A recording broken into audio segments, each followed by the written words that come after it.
Salut les amis, aujourd'hui il y a Étienne qui revient. Bonjour à tous. Pour nous apporter un truc nouveau, un truc qui sent bizarre, qui a l'air bizarre, mais qui est trop bon. Ça s'appelle le kombucha.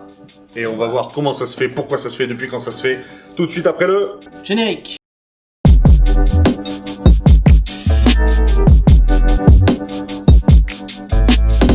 Alors le kombucha du coup, ça vient d'où, quand, comment, pourquoi? On sait pas vraiment quand c'est apparu, mais on sait que ça a été inventé dans l'est de la Chine. Ça a été importé ensuite au Japon par Monsieur Kombu. Par Monsieur Kombu. Par Monsieur Kombu. Il s'appelle Monsieur Kombu. Monsieur Kombu. Ok, cool. Et comme en japonais, cha ça veut dire thé, et ça a donné le kombucha parce qu'en fait, à la base, c'était fait à partir de thé. Maintenant, on le décline sous plein de formes, mais à la base, c'était fait avec du thé. Pourquoi là, c'est plus fait à partir de thé? Il existe quelque chose? Maintenant, on fait un petit peu tout ce qu'on veut. On va prendre la mer et après, on va pouvoir faire fermenter toutes les boissons sucrées. Ok. À Allez, condition qu'il n'y ait pas d'antifongique dedans. Montre-nous ça, Étienne. C'est parti. Donc, on va mettre le sucre. Je passe le sucre, c'est juste là. Yes. Hop. Combien? Là, on met 200 grammes. 240. Cool. Le thé. Le thé. Donc là, il y a 20 grammes. Donc ça, c'est du thé à la pêche. Ça va faire Hop. un genre de iced tea, cool, un petit peu acidulé. Et de l'eau chaude pour faire infuser tout ça et faire fondre le sucre surtout. Combien? Là, il y en a 200 millilitres.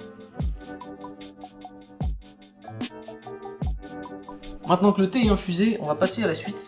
Pensez toujours à travailler avec du matériel propre, donc un pot propre, passé en machine ou alors désinfecté.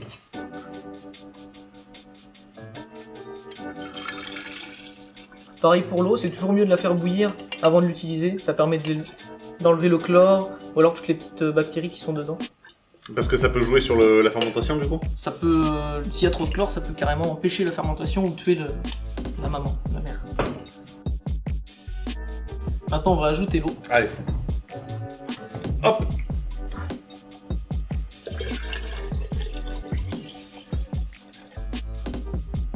Du kombucha, qui va servir à acidifier le liquide.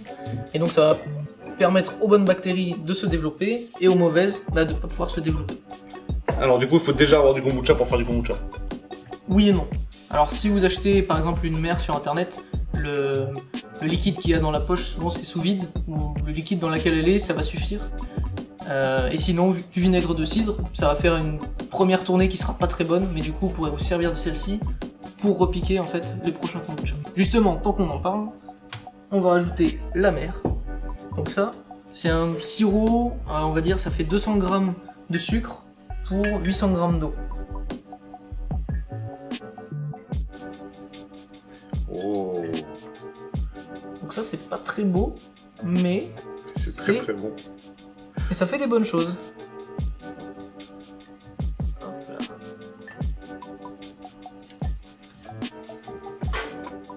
Donc normalement c'est censé flotter, à risque de remonter au bout de plusieurs jours. Voilà, pas de panique si elle coule. Il faut que ça remonte? Pas forcément. Celle-ci par exemple est jamais remontée et fait un très bon kombucha. Ok, cool.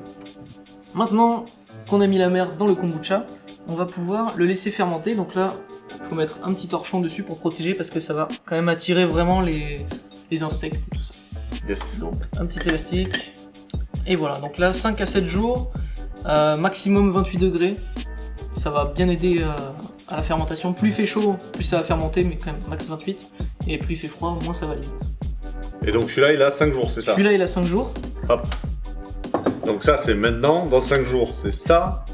À partir du moment où vous le trouvez bon, vous pouvez le mettre en bouteille. Donc ça va continuer à fermenter une fois filtré sans la mer. Et ça va faire du CO2, ça va monter sous pression et ça va devenir gazeux, pétillant. Et bon à consommer, et à mettre dans les cocktails. Alors du coup, je vais l'ouvrir. Oh yes. Et normalement, si votre kombucha, il est bon, ça doit pétiller légèrement. Et ce qui est cool, c'est qu'en plus c'est bon pour la digestion. Pourquoi c'est bon d'ailleurs? T'as des explications un peu sur le côté nutritionnel? Tout ce qui est boissons fermentées, tout ça, il y a plein de probiotiques dedans. Donc légumes fermentés, comme on avait fait les pickles, tout ça, c'est aussi bon pour la santé, pour la digestion, surtout pour la flore intestinale. Ouais. Voilà. Alors par contre, vu que c'est légèrement alcoolisé, il y a quand même un demi-degré d'alcool peut-être pour avoir cette fermentation, pour avoir ce côté pétillant. Donc c'est pas conseillé pour les femmes enceintes. Ensuite, qu'est-ce qu'on fait? Maintenant, qu'est-ce qu'on fait, Jamy? Maintenant, on peut passer au cocktail. Juste quelques petites recommandations.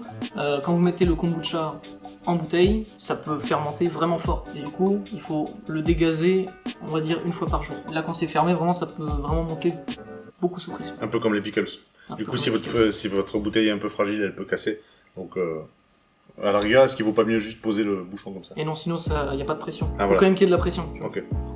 C'est parti, maintenant on va faire un cocktail. Pour tout ce qui est idée recette, vous pouvez le faire avec des jus de fruits, avec du thé, avec voilà, plein de choses. N'hésitez pas à nous demander en commentaire, à poser des questions, à savoir si ça marche ou pas. Gardez toujours approximativement, on va dire, 100 g de sucre par litre, et c'est une base qui va marcher à tous les coups. Donc là on va faire un cocktail plutôt simple.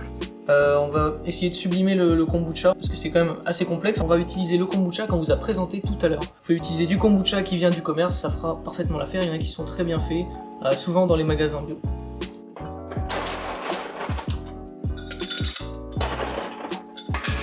Comme toujours, la base, on rafraîchit bien le verre. Ensuite, on va faire le mélange dans la petite tine. Ici, on va mettre 2 centilitres de jus de citron, 1 centilitre et demi de sirop de sucre.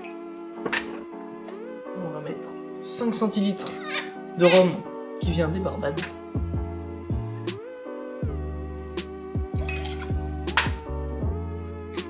On va bien rafraîchir le verre.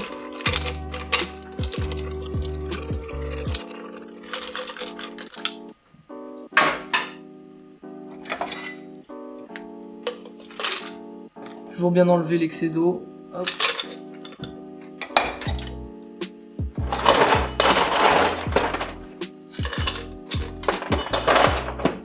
On verse le cocktail. Et du coup, on va finir hop là, de remplir le verre avec du kombucha. Un petit coup de cuillère, gentiment pour bien garder les bulles.